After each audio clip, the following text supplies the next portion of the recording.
Next numerical, इसमें कहा गया है इन अ रिएक्शन, एक रिएक्शन दी गई है आपको A + B2 गिव्स AB2, ठीक है, एक रिएक्शन है A + B2 gives AB2। Identify the limiting reagent if any in the following reaction mixture, ठीक है, हमें यहाँ पर क्या आइडेंटिफाई करना है कि यहाँ पर कोई लिमिटिंग रीजेंट है, अगर है तो उसको हमें बताना होगा, ठीक है। देखो फिर कब कह रहा है 300 atom of A, 300 atom of A 200 molecule of B, तो यहाँ देख लीजिए आप, A आपका किस फॉर्म में, एटॉमिक फॉर्म में, क्योंकि A लिखा है, और B आपका किस फॉर्म में, B2 यानी जैसे यहाँ पर O कह दे तो O2 हो जाएगा, ठीक है। तो यानी ये किस फॉर्म में, मॉलिक्यूल के फॉर्म में, तो उससे कोई डिस्टर्ब ना हो, जो एटॉमिक फॉर्म में, जो मॉलिक्यूल फॉर्म में, मोल दोनों में सेम हो सकते हैं, ठीक है। तो यहाँ पर समझना 300 एटम ऑफ A लिया गया और 200 मॉलिक्यूल ऑफ B लिया गया। आपसे पूछ रहा है इसमें लिमिटिंग रीजेंट कौन होगा, ठीक। तो चलिए देखते हैं। तो सबसे पहले हमने रिएक्शन लिख ली, हमसे कह रहा है 300 एटम ऑफ A है और 200 मॉलिक्यूल ऑफ B है। तो कह रहा है बताओ इनमें कौन लिमिटिंग है, तो बस इनकी स्टाइसोमेट्री से इसमें डिवाइड करो, ठीक है। इसकी स्टाइसोमेट्री कितनी है, 1 है, तो 1 से इसमें डिवाइड करो, कितना आ जाएगा 300। इसकी कितनी है, 1 है, तो इसमें 1 से डिवाइड करो, कितना आ जाएगा 200। बताओ लिमिटेड यानी कम कौन आया, ये आया ना, तो यानी कि आप क्या लिख दोगे, B is limiting, B is limiting reagent, ठीक है। ऐसे ही सेकंड में क्या कह रहा है, 2 मोल A और 3 मोल B, 2 मोल A के लिए गए और 3 मोल B के लिए गए, तो बताओ कौन लिमिटिंग है। तो देखो A के कितने मोल लिए गए हैं, 2 मोल, B के कितने मोल लिए गए हैं, 3 मोल, तो स्टाइसोमेट्री दोनों की 1 1 है। चलो डिवाइड करो, इसमें 1 से 2 ही आएगा, 1 से डिवाइड करो 3 आएगा, तो कम कौन आया, A आया, यानी यहाँ पर A क्या हो गया, लिमिटिंग रीजेंट हो गया, ठीक है। तो आपको ये समझ में आ रहा है। तो इसी तरह से आप जो क्वेश्चन नोट कर लीजिए, ठीक है, और ऐसे ही आप लिख दिए कौन इसमें लिमिटिंग रीजेंट है, अगर है तो लिख दीजिए, अगर नहीं है तो लिख देना there are no limiting reagent. अगर दोनों क्वांटिटी सेम मिल रही है तो क्या लिख दोगे, there are no limiting reagent. जैसे कि C वाले केस में देखो A के 100 एटम है और B के भी 100 एटम, दोनों के 100 है, तो ऐसा केस में आपको क्या मिलेगा, दोनों के डिवाइडेशन पे हमें दोनों वैल्यू क्या मिलेंगी, सेम मिलेंगी।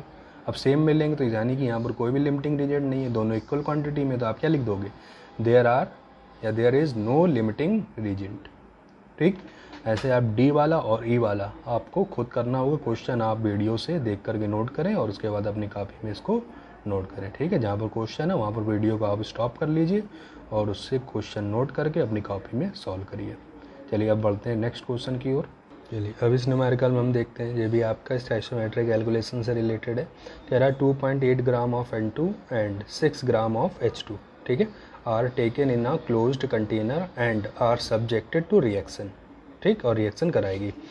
कह रहा है identify limiting and excess reagent and calculate the amount of ammonia form. कह रहा है 2.8 ग्राम N2 और 6 ग्राम H2 को एक क्लोज्ड कंटेनर में लिया जाता है, जहाँ पर वो आपस में रिएक्ट करते हैं, ठीक है, और रिएक्ट करके अमोनिया का फॉर्मेशन करते हैं, ठीक। तो हमें बताना हो कितना अमोनिया बनेगा, साथ ही साथ हमें ये भी बताना है इनमें से कौन सा लिमिटिंग रीजेंट है और कौन सा एक्सेस रीजेंट है। तो सबसे पहला काम क्या होगा, हमें रिएक्शन लिखनी होगी N2 और H2 से अमोनिया फॉर्मेशन की। तो चलिए रिएक्शन को लिखते हैं। सबसे पहले रिएक्शन आप हाई स्कूल में भी पढ़ते हैं, N2 + H2 जब आपस में रिएक्ट करते हैं तो हैबर प्रोसेस से आपका क्या बनाते हैं, अमोनिया यानी NH3। तो पहला काम है हमें रिएक्शन को बैलेंस करना, ठीक है। तो N2 + 3H2 गिव्स 2NH3, तो रिएक्शन आपकी बैलेंस हो गई, ठीक। अब हमें क्या देखना होगा, इनकी क्वांटिटी हमें क्या दी गई है, तो हमसे कहा गया है 2.8 ग्राम N2, ठीक, और 6 ग्राम H2 आपस में रिएक्ट कर रहे हैं। तो सबसे पहले समझिए इसको, हमें जो क्वांटिटी है वो ग्राम में, हमने रिएक्शन लिखी, रिएक्शन को बैलेंस कर लिया, उसकी क्वांटिटी जिस यूनिट थी उस यूनिट में लिखा। अब जो यूनिट होगी हमें उस यूनिट में रख करके हमें इसको मोल में कन्वर्ट करना होगा। तो चलिए इसको मोल में कन्वर्ट करते हैं। तो सबसे पहले आप क्या देखें, पहले आप इसकी जो स्टाइसोमेट्री है उसको लिख लें, ठीक है। तो स्टाइसोमेट्री के अकॉर्डिंग आप क्या देख रहे हो, 1 मोल N2 3 मोल H2 से रिएक्ट कर रहा है और 2 मोल आपका क्या बना रहा है, ये हमारी रिएक्शन से पता चलता है, ठीक है। अगर 1 मोल N2 3 मोल H2 से रिएक्ट करेगा तब आपका 2 मोल क्या बनेगा, अमोनिया बनेगा, ठीक। तो हमें क्वांटिटी क्या दी गई है, 2.8 ग्राम दी गई है किसकी, N2 की, और 6 ग्राम किसकी दी गई है, H2 की। ठीक है, तो सबसे पहले हमें इस क्वांटिटी को किस में कन्वर्ट कर ले, मोल में। तो आपको मोल, ग्राम को मोल में कन्वर्ट करना आता है गिवन मास अपॉन मोलर मास। तो गिवन मास नाइट्रोजन कितना है आपका बेटा, 2.8, और मोलर मास आप जब निकालोगे NH3 का, ठीक है, तो नाइट्रोजन कितना होता है आपका, हाँ नाइट्रोजन का आपका होता है 14, ठीक 14, ठीक है, और नाइट्रोजन है कितना है यहाँ पर, 2 है, तो 2 यानी कितना हो जाएगा आपका 14 × 2 यानी 28। इसको डिवाइड कर लेंगे कितना आ जाएगा बेटा, 0.1, यानी 2.8 ग्राम N2 का मतलब कितने मोल है यहाँ पर N2, 0.1 मोल N2 है। ठीक है, इसी तरह से 6 ग्राम H2 दिया गया है, तो इसको भी कन्वर्ट कर लो, 6 ग्राम H2 यानी गिवन क्वांटिटी 6 ग्राम, और मोलर मास H2 कितना हो जाएगा आपका बेटा 2, तो कितना आ गया 3, तो यानी 6 ग्राम H2 मतलब 3 मोल H2। ठीक, तो हमने देखो गिवन क्वांटिटी जो ग्राम में थी उसको मोल में कन्वर्ट कर लिया। अब हमें क्या पता करना होगा, क्या ये लिमिटिंग का केस है, हाँ लिमिटिंग का केस है। क्यों है, क्योंकि हमें यहाँ पर दोनों रिएक्टेंट की क्वांटिटी दी गई है। अगर एक की दी गई होती तो हमें कोई दिक्कत नहीं थी, हम डायरेक्ट उससे प्रोडक्ट का कंपैरिजन करते और निकाल लेते हैं। यहाँ पर हमें दोनों की क्वांटिटी दी गई है, तो हमें पहले क्या करना होगा कि इसको ये पता करना होगा इनमें कौन सा लिमिटिंग और कौन सा एक्सेस है। और इसके लिए हमें क्या करना होता है, रफ में हमें क्या करना होता है, इसकी स्टाइशियोमेट्री जो है उससे हमें गिवन क्वांटिटी में डिवाइड करना होता है। तो यहाँ पर कितनी है बेटा इसकी स्टाइशियोमेट्री 1, गिवन क्वांटिटी डिवाइड करो कितना आएगा बेटा 0.1 आएगा। ठीक है, यहाँ इसकी कितनी है 3 है, चलो इसमें डिवाइड करो कितना आएगा 1 आएगा। तो बताइए 0.1 आ रहा है, ये 1 आ रहा है, तो स्मॉलेस्ट कौन आ रहा है, ये आ रहा है। इसका मतलब ये आपका क्या हो गया लिमिटिंग रीजेंट। अगर ये लिमिटिंग है तो ये क्या हो गया एक्सेस रीजेंट। ठीक है, शॉर्ट फॉर्म में हमने लिख दिया लिमिटिंग रीजेंट, एक्सेस रीजेंट। ठीक, अब हमें मालूम है जो बनने वाले प्रोडक्ट की जो क्वांटिटी है वो किस पे डिपेंड करती है, लिमिटिंग रीजेंट पे डिपेंड करती है, यानी हमें इससे कंपैरिजन करना होगा। ठीक है, तो सबसे पहले आपसे पूछ रहा तो बता दीजिए, तो आप लिख दोगे here N2 is limiting reagent and H2 is excess reagent। ठीक है, इसको लिख लिया आपने।